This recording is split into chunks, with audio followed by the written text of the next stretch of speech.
주님께서 가르쳐 주신 기도를 우리가 하고 있습니다. 우리가 아주 유명한 기도인 것을 알고 있죠. 그러므로 너희는 이렇게 기도하라. 예수님께서는 기도의 모범을 우리에게 보여주셨습니다. 이렇게 기도하라. 그래서 하늘에 계신 우리 아버지여, 이름이 거룩히 여김을 받으시오며, 이렇게 주님의 기도는 시작을 하고 있는 것을 보게 됩니다. 주님의 기도는 크게 두 부분으로 나누어집니다. 하나는 하늘에 계신 우리 아버지여 라는 부분에서부터 시작해서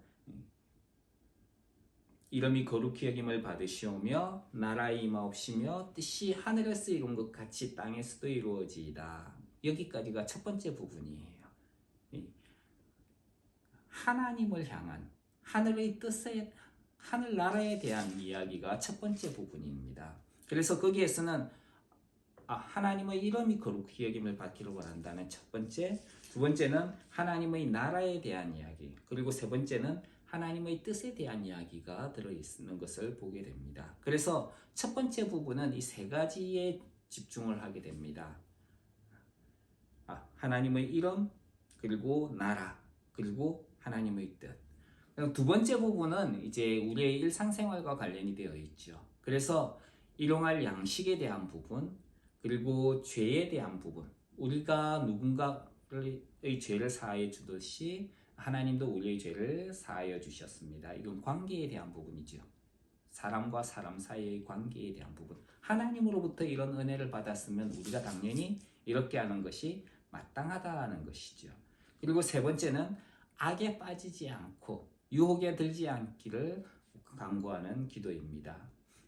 그러면서 이 모든 것을 하나님께서 해주셔야 되는 이유가 등장하는데요. 그것은 하나님의 나라와 권세와 영광이, 이 세상의 권세와 그리고 나라와 영광이 다 아버지의 것이기 때문에 아버지의 뜻대로 이루어지기를 원합니다 라는 그런 내용으로 이제 기도를 하는 것을 보게 됩니다. 이 주님께서 가르쳐 주신 기도를 통해서 기도에 대한 것과 그리고 기도에 대한 내용을 우리가 다시 한번 곰곰이 생각해 보길 원합니다. 기도는 그저 눈을 감고 내 생각을 주저리 말하는 것이 아니에요. 그거는 이 기도라고 하는 것은 어떤 묵상과도 다르고, 그리고 내 눈을 감고 내 생각을 갖다가 토해내는 그런 기도나 주문과도 전혀 다릅니다. 이방 기도의 경우에는 그렇게 해요. 불교에서는요, 여러 개의 기도 제목을 이야기하지 않는다 그래요. 여러 개를 하지 않고, 예를 들어서 1000번의 절을 한다 그러면 오직 하나의 기도 제목만 가지고 한다고 합니다. 우리 기독교처럼 여러 개를 놓고 기도하지를 않아요. 오직 하나만 놓고.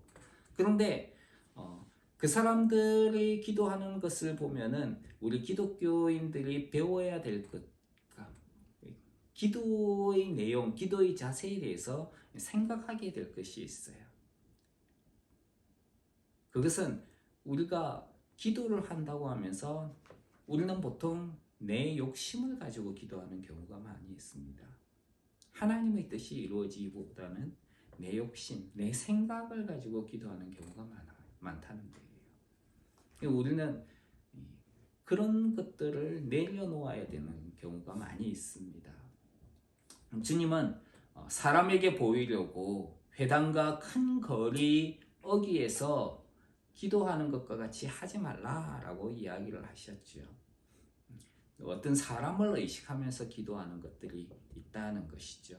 이 큰 거리 어귀라고 하는 것은 출입구를 이야기를 하는 거죠. 길거리 들어가는 곳, 나오는 곳의 그 출입구에서 기도한다는 거예요. 그건 들어가는 사람이나 나가는 사람들이 그 사람을 보게 되는 것이죠. 그러면서 저 사람은 기도하는 사람이구나. 많은 사람들이 그렇게 여기게 되는 것입니다. 그런 데서 기도하지 말라라고 주님은 말씀하십니다. 사람을 의식하는 것, 기도죠. 큰 거리 어귀에서 또 사람들에게 보이려고 하는 것은 사람을 의식하는 기도입니다. 근데 정말 우리가 하나님 앞에 기도를 한다면은 사람을 의식하는 것이 아니라 하나님을 의식하는 기도를 해야 되지요. 그래서 우리는 기도의 대상이 누구인가 하는 것을 잘 생각해야 됩니다. 우리의 기도의 대상은 하늘에 계신 우리 하나님 아버지라는 것입니다. 그리고 하나님을 의식하면서 기도를 해야 된다는 것. 우리가 이것을 늘 기억해야 됩니다. 또 기도할 때에 중요한 것은 지체 간의 관계도 중요하다는 것을 성경을 통해서 보게 됩니다. 예수님은 예배만이 아니라 기도로 하나님께 나아갈 때에도 다른 사람과의 그 관계를 중요하게 이야기하셨습니다. 우리는 기도할 때 우리 마음속에 만약에 긁히는 것이 있다면은 먼저 그 문제를 해결하고 하나님께 나아가야 되는 거예요. 만약에 어떤 문제가 가로막혀 있는데 하나님께 기도하려고 하면은 그 문제 때문에 기도가 되지 않는 경우가 많이 있습니다. 그래서 마음에 죄를 품으면은 죄를 가지고 있으면은 하나님께서 듣지 않으신다라고 이야기를 합니다. 가까운 부부 사이에서도 마찬가지입니다. 베드로전서에서도 이런 이야기를 하고 있어요. 남편 된 자들아 이와 같이 지식을 따라 너희 아내와 동거하고 저는 더 연약한 그릇이요 또 생명의 은혜를 유업으로 함께 받을 자로 알아서 귀히 여기라. 남편들은 아내를 귀히 여기라 라고 이야기합니다. 근데 그 이유 가운데 중요한 것이 뭐냐 하면은 왜 그렇게 해야 되느냐? 너희 기도가 막히지 않도록 하기 위해서 너희 아내를 귀히 여기고 그리고 그와 함께 동거하라는 것입니다. 부부간의 관계가 막혀 있다면 하나님께 기도하는 것이 방해가 될 수 있다는 것이죠. 아주 가까운 사이라 하더라도 그 관계를 올바로 해야 하나님께 나아가는데 아무런 문제가 없다는 것입니다. 하나님의 뜻을 따라 하는 기도에서도 부부간의 관계는 이렇게 중요한 역할을 합니다. 마찬가지로 지체 간의 관계에 있어서도 무언가가 막혀 있다면 하나님께 나아가는데 그것이 걸림돌이가 되고 장애물이 되는 것입니다. 그래서 우리가 기도할 때에 우리가 어떻게 기도해야 하는가 하는 것을 먼저 생각해 보게 됩니다. 우리의 기도의 대상은 누구인가? 하늘에 계신 우리 아버지. 이방 종교에서는 다른 신들을 이야기를 합니다. 다른 신들에게 기도한다라고 이야기합니다. 우리는 하늘에 계신 우리 아버지께 기도한다. 하나님께 기도한다는 거예요. 자, 이방 종교는 그들이 섬기는 신은 사실은 죽은 신입니다. 그래서 그것을 사신이라 그러죠. 사신 우상이라고 하는 이야기가 나오는데 그거는 살아있는 우상이 아니고요. 사신, 죽은 신이라는 말입니다. 죽은 신, 우상에게 기도하는 거다. 그러니까 죽은 존재에게 아무리 뭐라고 이야기를 해봤자 그거는 응답될 수가 없는 것이지요. 그래서 기도할 때에 우리는 누구에게 기도하느냐? 살아있는 존재에게 기도해야 된다. 그러니까 올바른 기도라고 하는 것은 이방 종교에서 하는 것들과 다른 종교에서 하는 것들과 우리가 하는 기도하고는 다르다. 왜냐하면 그들은 죽어있는 존재, 응답을 받을 수 없는 존재, 혹은 사단에게 하는 거예요. 물론 그들의 기도가 응답이 되는 경우가 있어요. 사단도 자기 목적을 위해서 자기를 수종드는 사람들의 요구를 들어주거든요. 우리 사람들끼리도 뭔가 요청을 하면은 그 친한 관계에 있는 사람들끼리는 그걸 들어주잖아요. 마찬가지로 사단도 자기에게 요구하는 사람이 있다면은 그걸 들어줍니다. 그래서 그걸 듣고서는 이런 신이 나의 기도를 들어주었구나 라고 생각을 하게 되는 것이죠. 하지만은 그들은 죽어있는 존재 혹은 사단에게 이야기하는 것일 뿐입니다. 그들은 정말 기도라고 하는 것을 하지 않는 거예요. 기도는 살아계신 참 하나님께 하는 것입니다. 그리고 살아계신 하나님께 하는 것이기 때문에 우리가 대화를 한다고 한번 생각해 보세요. 예를 들어서 나와 아내가 대화를 한다. 아내가 죽었다면 대화를 못해요. 그죠? 살아있기 때문에 대화를 하는 겁니다. 그래서 하나님과 기도하는 것은 살아계신 하나님과 교제하는 거예요. 대화하는 거예요. 근데 대화를 할 때는 어떻게 합니까? 내 이야기도 하지만은 그 사람은 상대방의 이야기도 들어요. 근데 어떤 경우에는 나는 내 이야기하고 저 사람은 딴 이야기하고 대화 이렇게 하면은 나는 A라는 것을 막 이야기하는데 저 사람은 B라는 걸 이야기를 해요. 서로 엉뚱한 소리를 하는 거죠. 살아있다고 하면서도. 나는 오늘 밥을 무엇을 하고 그리고 요리를 어떻게 할까 그것에 대한 이야기는 하는데 저쪽에서는 오늘 우리 아이들은 어떻게 하고 뭘 하면서 지내야 된다 그런 이야기를 한다면 부부간의 대화라도 하더라도 살아있는 존재라 하더라도 서로 그건 대화가 아니고 자기 주장만 일방적으로 하는 것입니다. 기도는 그게 아니에요. 대화라고 하는 건 그게 아니죠. 대화는 뭡니까? 상대방과 나와의 같은 주제를 가지고 그것에 대해서 이야기하고 의견을 주고받고 나누는 거예요. 마찬가지로 하나님과의 대화에서도 내 이야기만 하고 이거 들어주세요 일방적인 이야기만 한다면 그거는 일방적인 지시일 뿐이죠. 일방적인 지시나 일방적인 명령일 뿐이지 그거는 대화가 아닙니다. 기도가 아니에요. 또 살아있는 존재와 이야기하는 거라고 했잖아요. 그렇기 때문에 이 대화는 인격적인 것입니다. 마찬가지로 하나님과 대화하는 것도 그것은 인격적인 것이에요. 살아있는 존재와 살아있는 존재 간의 인격적인 교제가 대화예요. 그런 의미에서 본다면 우리가 어떻게 기도를 해야 하는가 아주 중요한 문제에 부딪히게 됩니다. 나는 정말 살아계신 하나님께 그렇게 기도하며 나아가고 있는가? 그 하나님과 대화하면서 교제하고 있는가? 아니면은 그냥 나는 일방적으로 이야기를 하고 하나님도 다른 일방적인 이야기를 하는가? 그래서 대화를 할 때에는요, 어떤 주제를 놓고 하나님과 나와 같은 주제를 가지고 그것에 대한 의견을 주고받게 되는 거예요. 우리 대화할 때 어떻게 합니까? 일방적으로 막 나만 이야기하지 않잖아요. 하나님 상대방도 막 일방적으로 이야기하지 않잖아요. 만약에 그렇게 한다면 그건 일방적인 지시가 됩니다. 명령이 되는 것이죠. 그거는 대화도 아니고 대화가 아니기 때문에 마찬가지로 하나님 앞에 우리가 그런 식으로 나아간다면 그거는 대화가 아니에요. 우리는 그것을 기도라고 이제까지 이야기하면서 살아왔습니다. 그렇게 신앙생활 해왔어요. 근데 그거는 형식적인 종교에서 그걸 강조를 하는 거예요.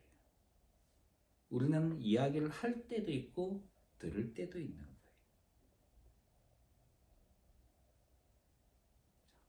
사람과의 대화를 다시 한번 생각해 보십시오. 내가 이야기를 합니다. 자, 그러면은 내가 이야기를 계속 한다는 건 우리가 일반적으로 하는 기도하고 닮았어요. 그런데 또 대화에는 어떤 게 있다고요? 상대방이 이야기하는 것도 있어요. 그럼 나는 그걸 상대방이 이야기하면 그걸 들어요. 우리 기도에는 듣는 기도가 있는가? 그냥 단순히 이야기만 쫙 하고 나서 예수님 이름으로 기도합니다. 아멘! 끝났습니다. 예수님. 나 1시간 동안 당신한테 이야기를 했으니까 내 기도 들어주셔야 돼요. 자기 의지, 그 뜨뜻함, 그 감정을 가지고 기도 자리에서 물러나옵니다. 하나님은 아무 말씀도 안 하셨는데 그냥 나만 이야기 쭉 한 거예요. 그거 가지고 나는 몇 시간 기도했다 뿌듯해하고 자랑스러워합니다. 하나님의 뜻은 몰라요. 일반적으로 그렇게 기도하는 게 있어요. 두 번째는 하나님과 나와 대화하는 게 있습니다. 내가 이야기를 하고 하나님도 말씀을 하시는 거예요. 나는 그거 듣는 거예요. 그래서 기도할 때에 듣는 시간이 필요한 거예요. 그렇다고 잡생각에 빠져서는 안 되는 거죠. 그래서 하나님의 의도가 무엇인지를 우리는 성경 말씀을 통해 가지고 찾아내는 경우가 많이 있습니다. 성경을 통해서 하나님의 뜻을 찾아내는 경우가 있어요.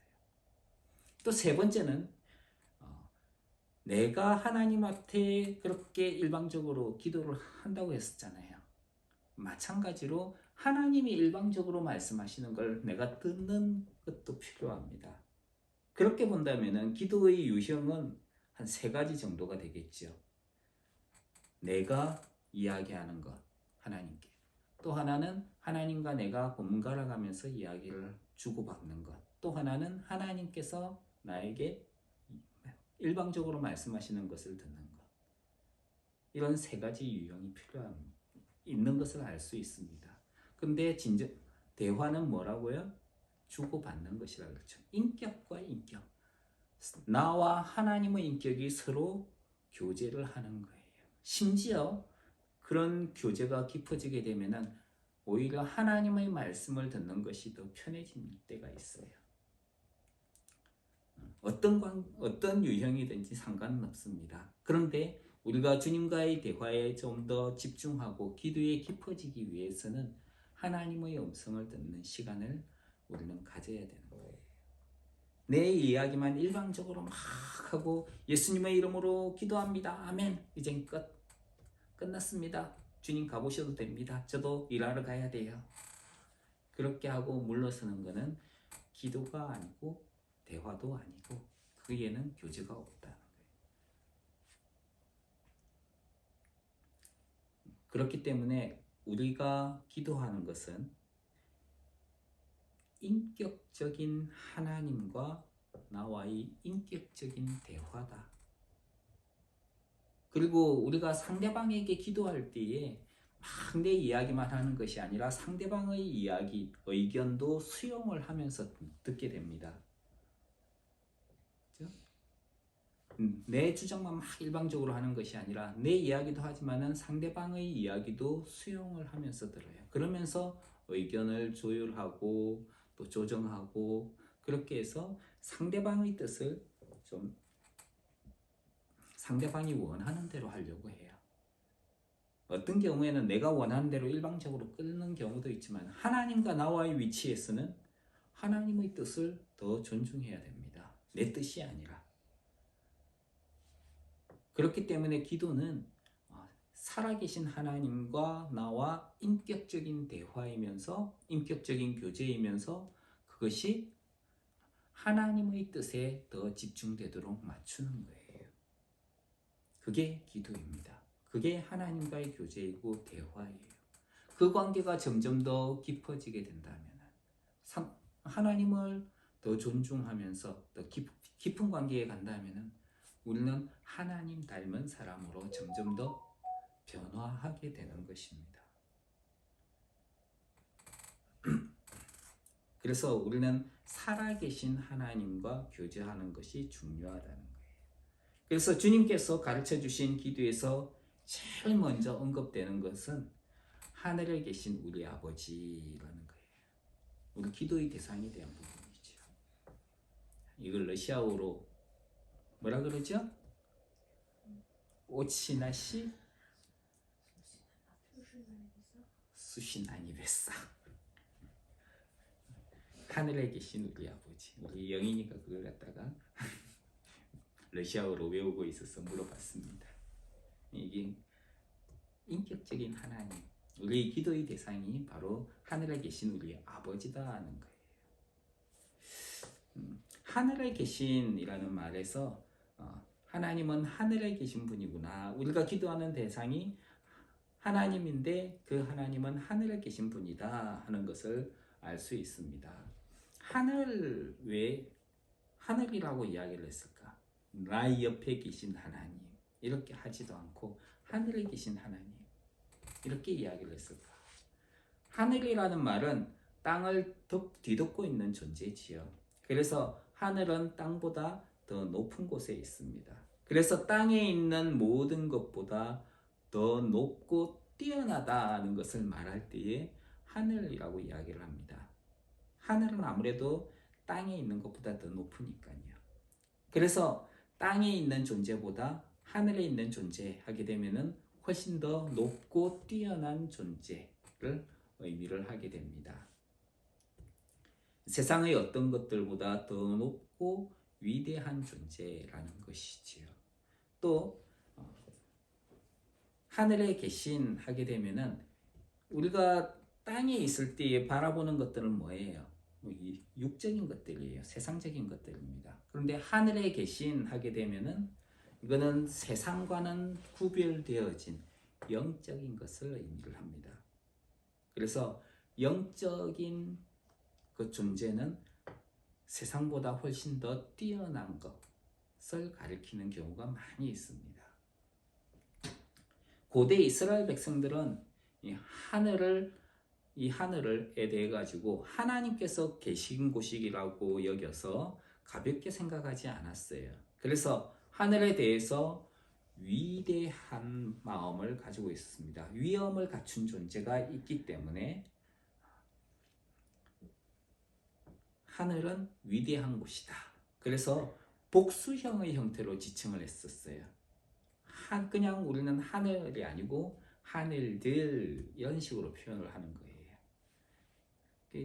고대 히브리인들의 경우에는 하늘을 세 구조로 나누었습니다. 그래서 삼층천이라고 이야기를 하죠. 바울도 자기가 방문했던 곳을 셋째 하늘에 이끌려 올라갔다라고 이야기를 합니다. 히브리 사람들은 그렇게 셋째 하늘이라는 표현을 씁니다. 그래서 그걸 갖다가 첫째, 둘째, 셋째니까 1층, 2층, 3층, 셋째 하늘 이런 식으로 이야기를 한 것이지요. 보통 새들이 날아다니는 눈에 보이는 하늘을 첫 번째 하늘이라고 여깁니다. 두 번째는 하늘들의 하늘이라는 의미인데, 자, 그 하늘 위에 뭐가 있어요? 지구를 둘러싸고 있는 그 공간, 그 위에 있는 하늘이 뭡니까? 우주죠, 우주. 우주 공간을 둘째 하늘이라고 여겼습니다. 지구가 우주 공간에 있다는 것을 고대 사람들은 벌써 알고 있었던 거예요. 자, 그리고 세 번째 하늘은 하나님이 계신 곳, 거기를 셋째 하늘이라고 불렀습니다. 그래서 하나님은 하늘 중에서도 최고의 경지에 계신 하나님이라는 그런 의미지요. 많은 민족들은 자신들이 섬기는 신이 있습니다. 그 신의 이름을 신명이라고 부르죠. 영어에서는 보통 신명을 갓이라고 부릅니다. 갓. 대문자 갓으로 부르죠. 러시아에서도 보그 혹은 복 이렇게 부릅니다. 일본에서는 카미라고 부르죠. 일반적으로 민간 신앙에서 신을 부르던 이름을 사용을 합니다. 보통 그래서 기독교가 그 땅에 전파될 경우에는 거기에서 부르던 이름을 일반적으로 이제 신명으로 많이 사용을 했어요. 그래서 영어 문화권에 있는 곳에 가서는 God이라는 단어를, 그리고 이제 러시아권에서는 복이라는 말을 쓰죠. 일본에 가면은 카미라는 말을 쓰고, 그리고 이제 중국의 경우에는 천재 이런 식으로 이제 말을 쓰게 됩니다. 하늘에 있는 천재가 아니고 참 상재라 그러죠. 그런 식으로 이제 표현을 하죠. 우리나라에 기독교가 전파되었을 때에는 우리나라에도 전통적으로 부르는 신명이 있었어요. 그게 하느님이라는 말이었어요. 하늘에 계신 님, 그런 말이지요. 근데 이제 기독교의 신과 일반적인 신을 구분을 하기 위해서 대문자, 소문자 이렇게 구분을 했습니다. 근데 말을 할 때는 대문자 갓, 소문자 갓 이렇게 하지 않잖아요. 한국에서는 기독교가 전해진 이후에도 한동안 신의 명칭에 대해 가지고 하느님이라고 불렀습니다. 근데 이게 이제 우리 민족 신앙에 근거한 것이지요.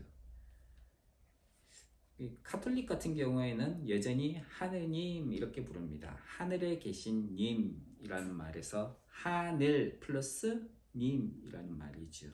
근데 이게 그냥 하늘을 가리키는 말도 되거든요. 근데 그 하늘 하게 되면 공중이잖아요. 근데 그 공중 권세를 잡은 자가 있어요. 사탄이죠. 그렇게 본다면은 잘못한 지칭을 하게 되면은 사탄도 하느님으로 불리게 되는 오류가 발생을 하게 됩니다. 그래서 선교사들 중에서는요, 그 한국에 들어오셨던 선교사들 중에서는 이 그냥 하느님이라는 말 말고 다른 이름으로 부르려고 했습니다. 그래서 이름을 바꾸게 되는데 그 신명을 하나님으로 바꾸게 됩니다. 그러니까 하느님에서 하나님으로 바꾸게 돼요. 유일하신 한 분이신 신이시기 때문에 하나님으로 바꿉니다. 그래서 카톨릭은 하느님이라고 부르는데 우리 개신교회는 하나님으로 부릅니다. 인도에는 약 3억 3천의 신이 있다고 그래요. 그리고 일본에서는 토속신으로 약 800만 개 정도의 신이 있다고 합니다. 그래서 이렇게 신이 많이 있기 때문에 만을 다자를 써서 다신이라고 합니다. 다신 문화죠. 근데 기독교에서는 오직 참 하나님만이 계시기 때문에 유일신이라고 합니다. 그래서 기독교, 유대교 같은 경우에는 유일신 사상을 가지고 있습니다. 그래서 우리는 하나님의 이름을 신명을 하나님으로 부릅니다. 한 분이신 유일한 하나님이라는 거예요. 우리는 그 한 분이신 하나님, 하늘에 계신 그 하나님을 섬기는 자들이에요. 그 하나님의 백성들입니다. 그렇기 때문에 그 하나님과 교제하는 자로, 그 하나님께 기도하는 자로 우리는 살아가는 거예요. 그 하나님과 인격적인 교제를 가지면서 살아가는 존재가 우리 그리스도인들입니다. 그렇기 때문에 우리가 기도할 때에 하나님과 인격적인 대화를 하면서 인격적인 관계 가운데에서 기도를 해야 된다는 것. 기도의 대상 그리고 기도의 자세를 우리가 한번 생각해 보았으면 좋겠습니다. 기도하겠습니다. 하나님, 우리가 이제까지 하나님을 부르면서 내 생각대로 그리고 나의 이야기만 늘어놓던 우리의 기도의 태도가 이제는 살아계신 하나님과 인격적인 관계와 교제를 가지면서 하나님의 말씀을 듣고 하나님을 존중하며 하나님의 뜻대로 살아가는데 우리의 신앙 모습과 우리의 기도의 모습이 바뀌어 그래서 주님의 뜻대로 간구하는 자로 살아가게 하여 주시옵소서. 예수님 이름으로 기도합니다. 아멘.